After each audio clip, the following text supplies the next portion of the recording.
అది ఉదయం ఎంతో ఆహ్లాదకరమైన రోజు. చిట్టి కుందేలు అడవిలో సంతోషంగా గెంతుతూ వెచ్చని గాలిని, వికసించే పువ్వుల సువాసనను ఆస్వాదిస్తోంది. చెట్లపై నుండి పక్షులు కిలకిలారావాలు చేస్తున్నాయి. దగ్గరలో ఒక చిన్న నది ప్రవహిస్తోంది. కుందేలు తిరుగుతుండగా అకస్మాత్తుగా ఒక చిన్న కేక వినబడింది.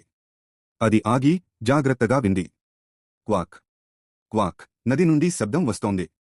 కుందేలు నీటివైపు పరుగెత్తింది మరియు ఒక చిన్న పసుపు రంగు బాతు వేగంగా ప్రవహించే నీటిలో కొట్టుకుపోతూ ఒడ్డుకు చేరుకోలేకపోవడం చూసింది.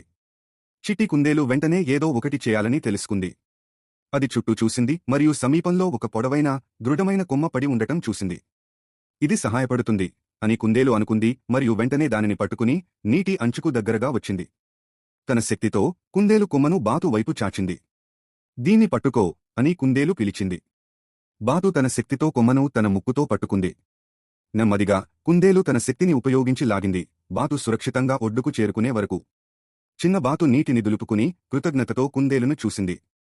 నన్ను కాపాడినందుకు ధన్యవాదాలు అని సంతోషంగా